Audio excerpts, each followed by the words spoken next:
Bonjour tout le monde, bonjour le monde, bienvenue dans notre chaîne Twitch. Bonjour Catherine, ma coéquipière, camarade et coéquipière aujourd'hui de Bonjour New Sublime, York. contente de te New York. retrouver. Donc aujourd'hui, on est entre New York et Tokyo pour accueillir notre camarade qui n'est pas encore là. Mais qui Euh, était là les 20 dernières minutes précédentes. voilà, Michael Hydrac, hein, qu'on va retrouver. Hein. Voilà, ça y est, le voilà.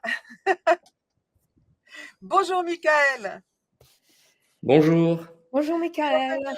Alors, je vais laisser aujourd'hui Catherine faire la présentation et mener cette interview. À toi, Catherine. Merci Sublime. Donc, je vais commencer par présenter Michael. N'oubliez pas d'inscrire des questions, des commentaires si vous en avez dans le chat. On est plusieurs à les rassembler comme d'habitude et ça donnera un débat de meilleure qualité au-delà de nos propres questions. Donc, je voudrais commencer par dire que Michael Hydrac est en 18e position sur la liste pour les européennes, conduite par Manon Aubry. Michael est docteur en sociologie des migrations. Il est chercheur associé dans plusieurs laboratoires en France et au Québec. En France, il s'agit du laboratoire L'Humain à l'Université de Montpellier. Et surtout, il coordonne un groupe de travail sur les apprentissages des migrants au sein de l'Institut Convergence Migration au Collège de France, qui est un institut qui rassemble des chercheurs de pointure internationale. Ces travaux portent sur l'environnement des camps de réfugiés et l'évaluation des politiques publiques. Il coordonne surtout le livret, pour nous, à la France Insoumise, le livret migration depuis 5 ans.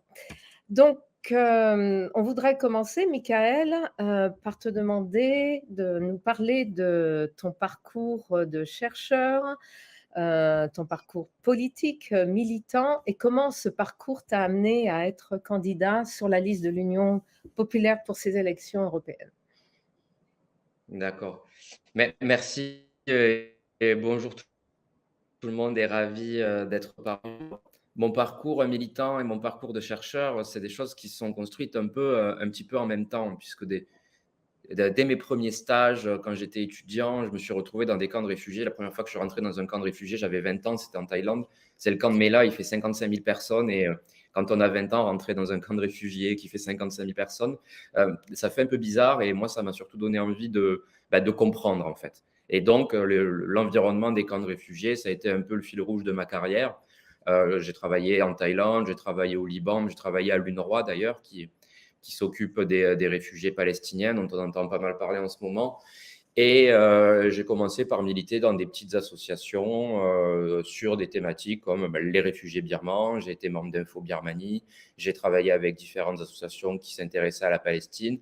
Et puis, petit à petit, je me suis mis à la recherche presque logiquement, un petit peu de pratique, un petit peu d'humanitaire, un petit peu de recherche. Et j'étais davantage intéressé par la recherche, par la neutralité qui m'a attiré et qu'on ne retrouve pas toujours du côté ONG. Mais comme je suis quand même militant et que j'aime bien parfois ne pas être neutre aussi, je me suis tourné vers la politique. Donc j'ai été d'abord membre du parti de gauche après avoir été séduit par Jean-Luc à l'époque du Front de gauche et de la campagne qu'il avait menée pour le Front de gauche. Et puis j'ai suivi l'évolution vers la France insoumise avec du militantisme local, etc. Et puis en 2019, je commençais à me faire connaître un petit peu par rapport aux questions de migration. Et après les dernières élections européennes, on m'a confié la gestion du livret et puis la possibilité de travailler sur les programmes parce que c'est quelque chose qui m'intéresse beaucoup. Là, je suis 18e, c'est une place qui est visible. Petit J'en suis problème ravi, ça technique. me permet de populer. Oui, ça bug un peu. Ok. Du coup, on n'a rien. Tu peux Ok. recommencer ou tu dis que tu J'aime es. aussi beaucoup travailler dans.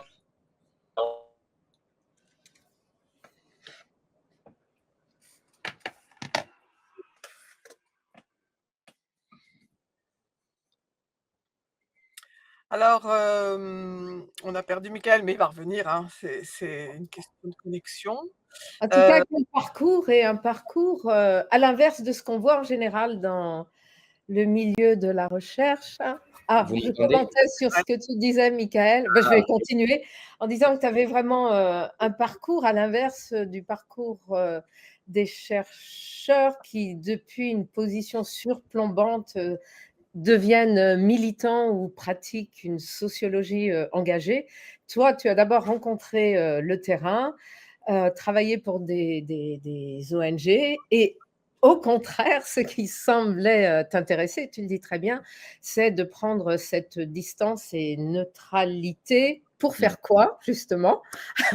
De Ouais, et Tu du coup, parles voilà, de je poursuis, là, quand ça a un petit peu coupé, je suis vraiment intéressé par le côté programmatique et si je suis venu à la France insoumise, c'est parce que petit à petit, je me suis rendu compte que, les points programmatiques étaient souvent arbitrés par rapport au bon sens et par rapport à la littérature scientifique et par rapport aux recommandations des chercheurs. Donc je disais que j'ai une place relativement visible sur la liste, mais j'aime beaucoup le travail de l'ombre, moi, c'est surtout ça qui me plaît. C'est le côté programmatique, c'est le côté travail de l'ombre, c'est le côté expliquer à nos élus, à nos gens qui sont médiatiques, les positions qui sont les bonnes. Après, ils voient ce qu'ils gardent. Mais aujourd'hui, là, ce qu'on fait au niveau migration sur la France insoumise, c'est des choses qui sont faites en miroir de ce que dit la recherche. Et moi, c'est là-dessus que je suis ravi de pouvoir travailler et ravi d'avoir une influence.